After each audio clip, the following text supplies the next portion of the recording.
Apabila undi awal bermula, adakah ia sekadar prosedur atau sebenarnya petunjuk awal kepada keputusan sebenar? Siapa yang diuntungkan, siapa yang gelisah, dan siapa yang masih menunggu peluang terakhir? Salam sejahtera, kembali lagi di channel Arena Rakyat, tempat isu jadi bualan. Tuan-tuan dan puan-puan sekalian, pengundian awal melibatkan 196 anggota polis bagi PRK Parlimen Kinabatangan dan Dun Lamag bukan sekadar angka kecil dalam daftar pemilih. Dalam landscape pilihan raya, undi awal sering dibaca sebagai indikator disiplin jentera, tahap kesiapsiagaan, serta mood awal keseluruhan kempen. Saudara-saudari yang dihormati, walaupun jumlah 196 ini tidak besar jika dibandingkan keseluruhan pengundi, ia tetap signifikan dari sudut psikologi politik.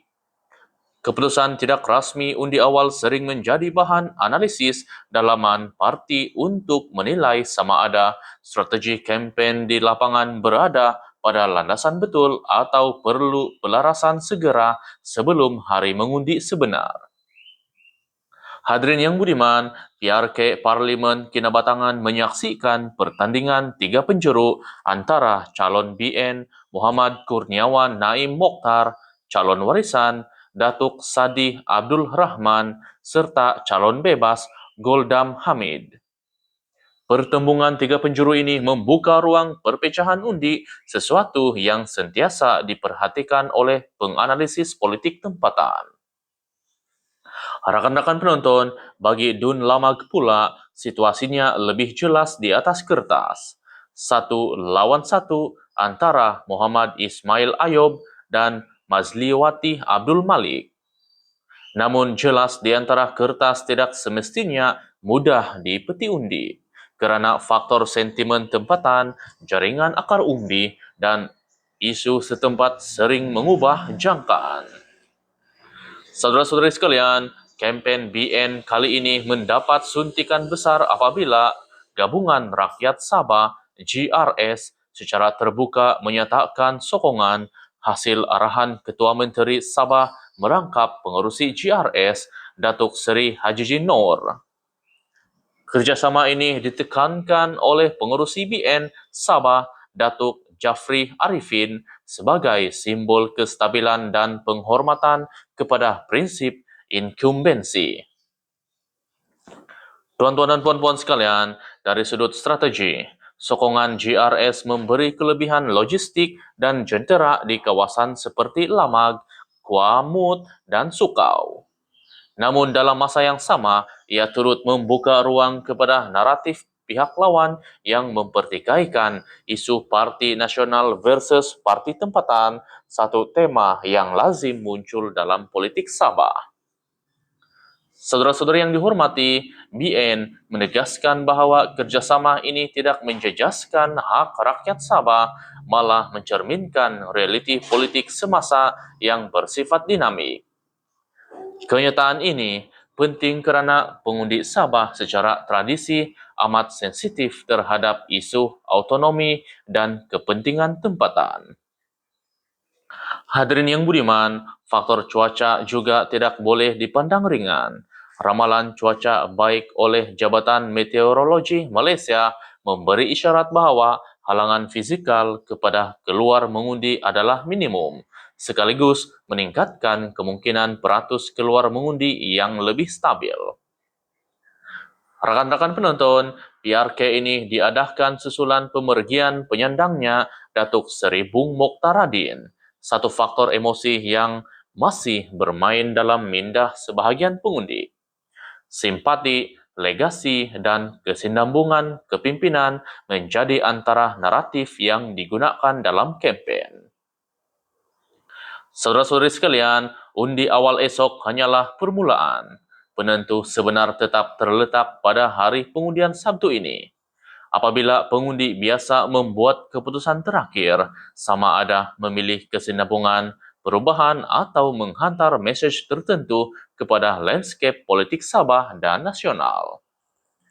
Tuan-tuan dan puan-puan sekalian, satu lagi faktor yang wajar diperhatikan ialah corak kampanye di saat-saat akhir. Dalam banyak PRK sebelum ini, tempoh 72 jam terakhir sering menjadi medan perang senyap. Di peringkat akar umbi, khususnya melibatkan pertemuan tertutup, rangkaian keluarga, serta pengaruh pemimpin tempatan yang tidak semestinya muncul di pentas ceramah. Saudara-saudara yang dihormati, kehadiran jentera gabungan antara BN dan GRS juga membawa cabaran tersendiri. Walaupun kerjasama ini dilihat kukuh di peringkat kepimpinan, tahap keserasian di peringkat lapangan akan diuji. Adakah mesej kampanye selari atau wujud perbezaan pendekatan yang boleh mengelirukkan pengundi setempat? Hadirin yang budiman, bagi pengundi luar bandar di Kinabatangan dan Lamag, isu harian seperti kos sara hidup, kemudahan asas, peluang pekerjaan, dan kebajikan masih menjadi pertimbangan utama. Dalam konteks ini, retorik nasional sering memberi kesan terhad jika tidak diterjemahkan kepada solusi yang dekat dengan realiti setempat.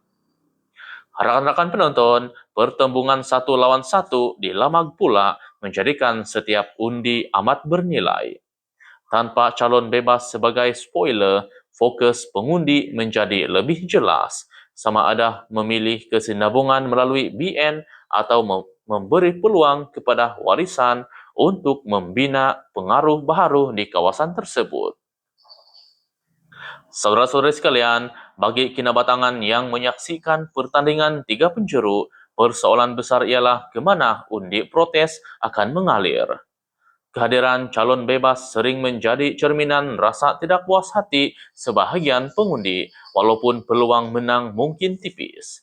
Namun, peratusan kecil undi ini boleh mengubah keputusan akhir.